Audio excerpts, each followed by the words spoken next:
In ancient times, the Romans and Greeks used gymnastics to improve their strength and agility.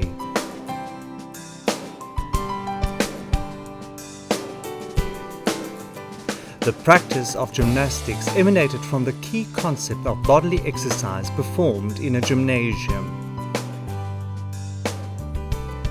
It entails movements of the body that demonstrate strength, power, agility, flexibility, speed, coordination, balance, and rhythm. The coaching of gymnastics, or even the teaching of gymnastic movements in an ordinary physical education lesson requires a functional, that means a working knowledge of the teaching step of the different movements in gymnastics. It therefore requires a knowledgeable person to teach gymnastic movements to sedentary persons, especially learners in schools. These visuals are an attempt to assist teachers to consider the basic steps when introducing gymnastic movements to their learners.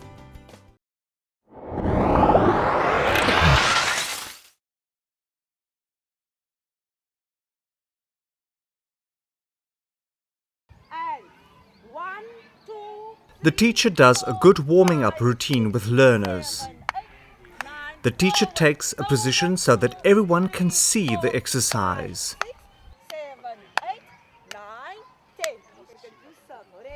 She gives clear instructions.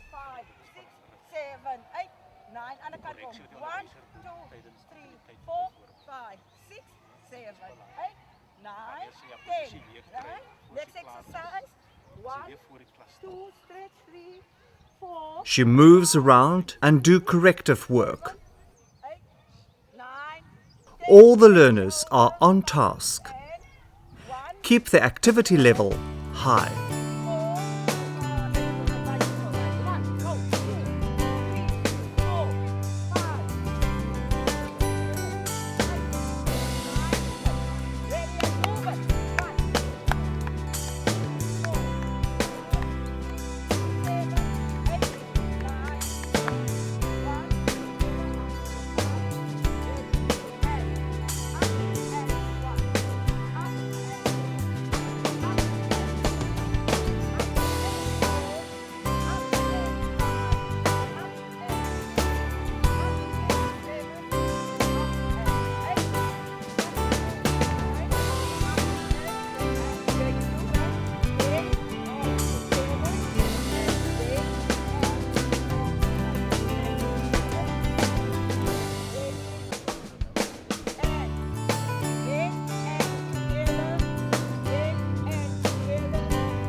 Create a safe environment. Apparatus are secure. Landing mats are available.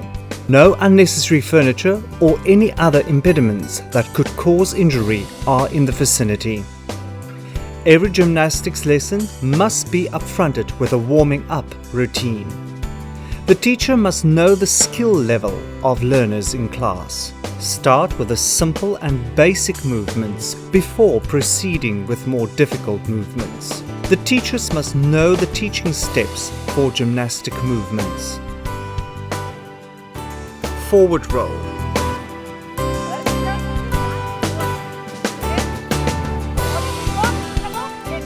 Forward roll requires one or two supporters, each at the sides of the learner.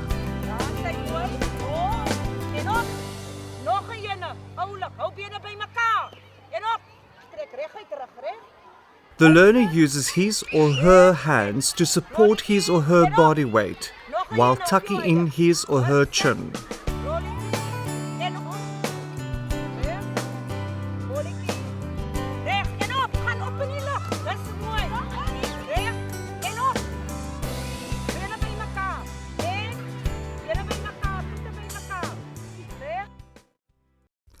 Backward roll.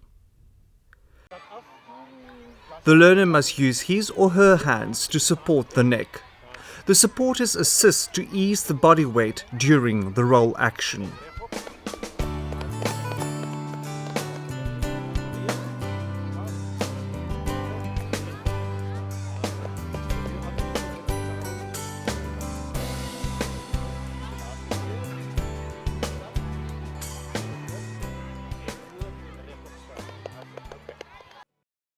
Headstand.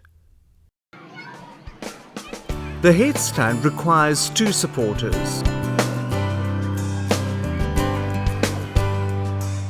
The positions of the head and hands placement form a triangle. Support is on the upper arms and back of the learner.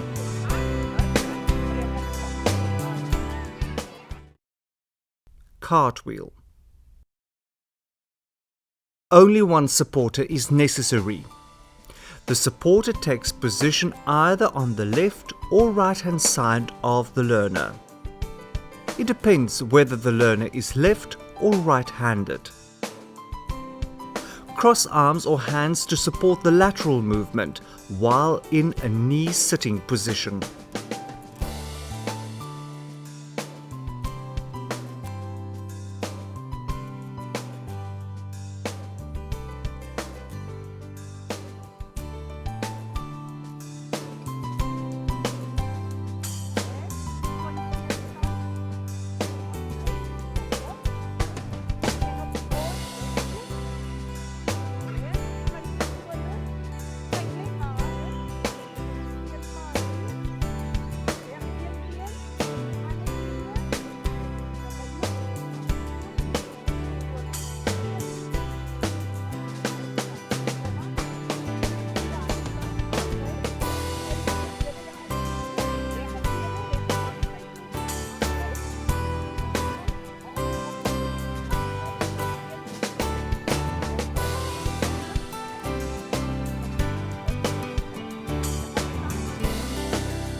Handspring. The gymnastic action requires a run up. Look at the forward step to take off, one leg leading. The support requires two persons. Full support is necessary, grabbing the upper arm and supporting the back during the flip action. Hold the learner until the learner is on his or her feet. Vaults. The teacher should take extra precautions when teaching vaults. The safety precaution requires two supporters. Use learners to act as a vaulting table to teach the basic steps. Through vault. Support the movement by grabbing the learner's upper arm and forearm and take the learner through the movement. Hold the learner until he or she is in a stationary position. With the straddle vault, the supporters take position in front of the vaulting table and catch the learner with both hands on the upper arms.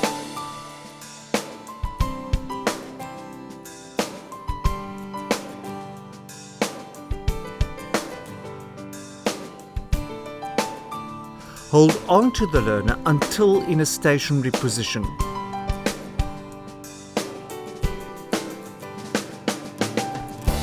Increase the height of the table.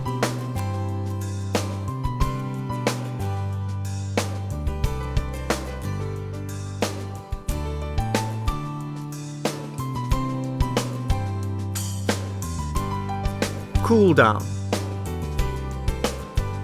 After a gymnastic session, it is important to follow a cool down procedure.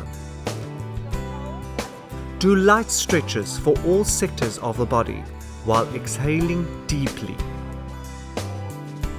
cool down is a safety precaution to avoid muscle, tendon, ligament or cartilage damage.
Welcome to a basic physical education teaching program.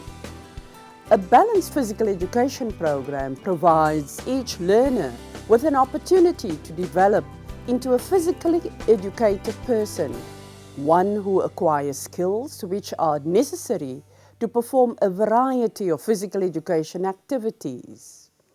This learner is physically fit, participates regularly in physical activity and knows the benefits derived from involvement in physical activity and its contributions to a healthy lifestyle. Classroom research has been able to determine effective teaching practices that results in positive learning outcomes. Research has demonstrated that teachers in physical education environment often regard their lessons to be successful when children are busy, active, happy, and enjoying themselves. For children to reach their full potential in our schools, it is essential that teachers engage in effective teaching practices on a regular basis. Physical education is included in the Life Orientation Program.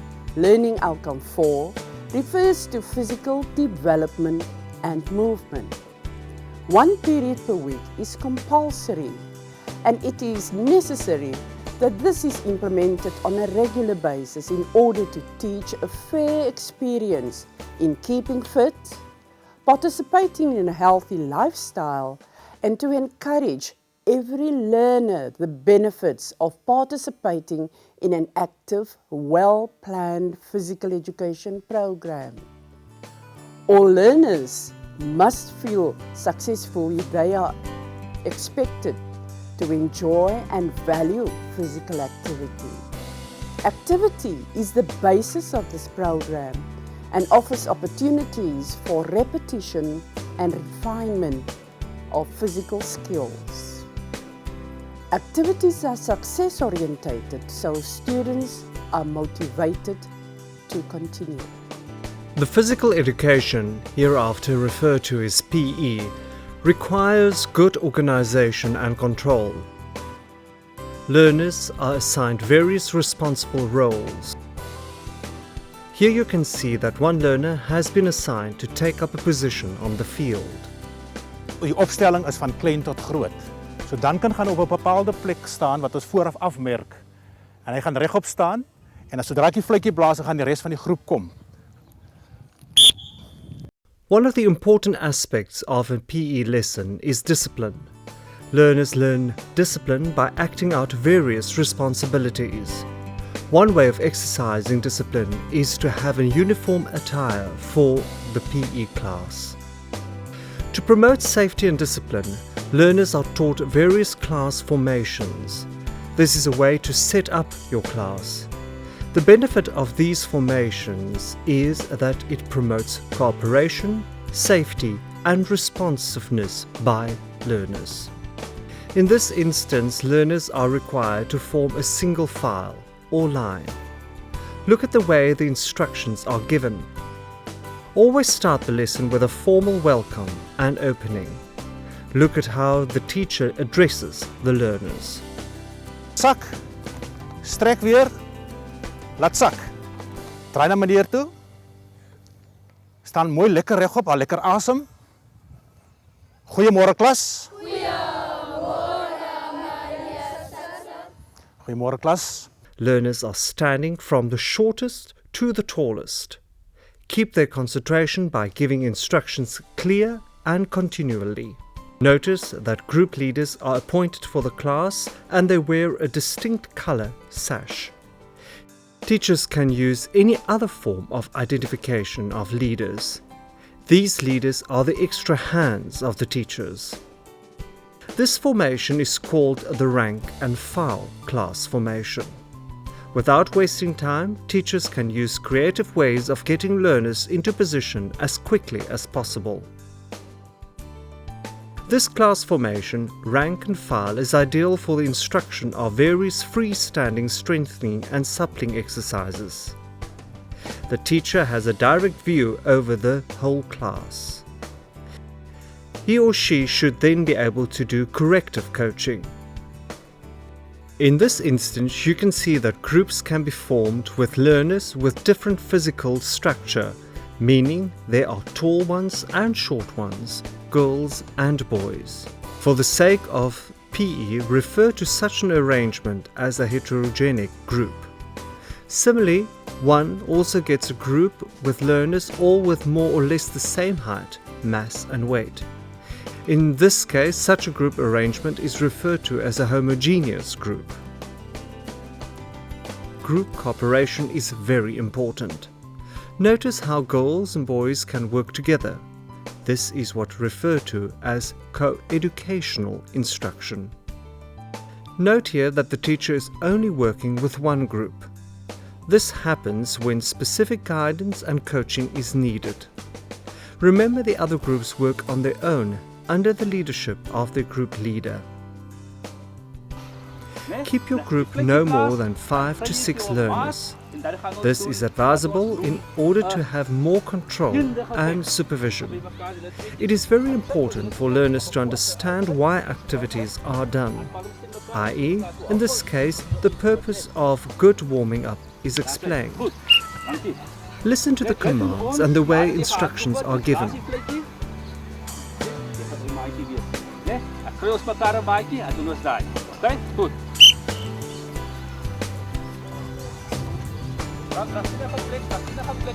The use of the voice is very important.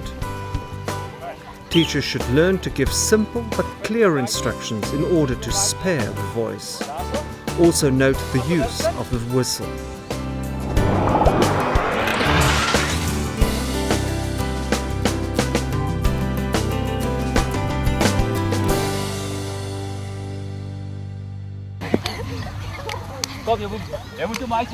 Notice in this clip how learners are paired up.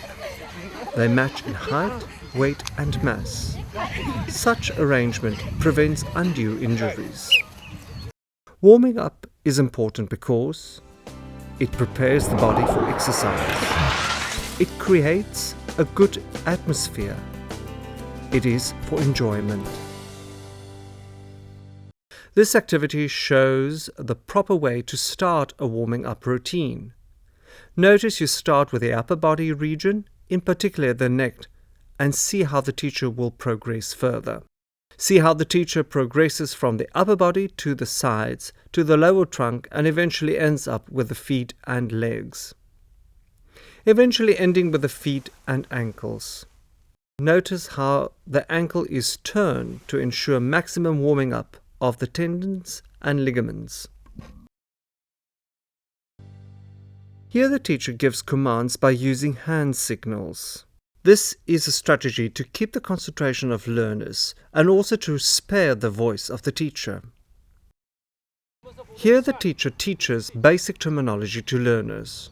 Once learners understand the basic terminology, they are able to respond more swiftly to instructions. Stand. Spray stand daar langs. Stand. Okay. This part of the lesson is referred to as the structural part of the lesson.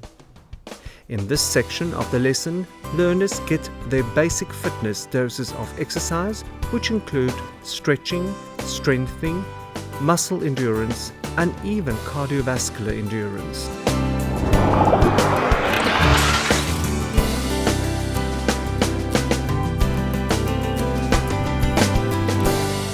It is not always necessary that learners do the exercises rigidly accurate. The learners are under the strict supervision of the teacher, who ensures that the exercises are properly executed. Continuous coaching is important.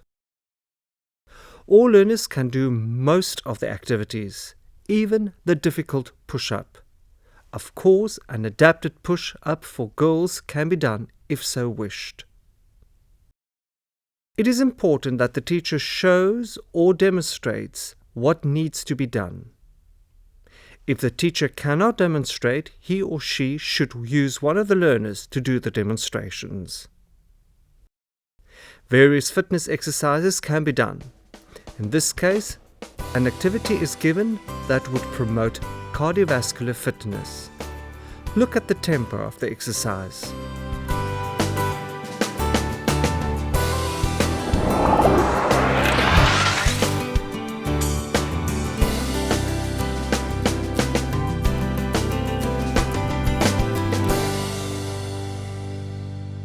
This is a typical group work activity.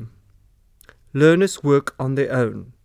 The group leader is in charge, and the teacher can go from one group to the other to offer coaching and corrective techniques. The teacher blows the whistle. The learners immediately stop and return to the group position. Please note the teacher gives a signal upon which the learners react immediately.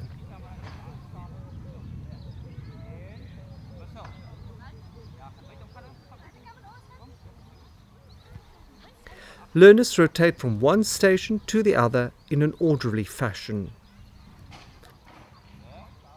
Please note that before the learners start with the activity at the next station, they are first required to take an orderly position as a group.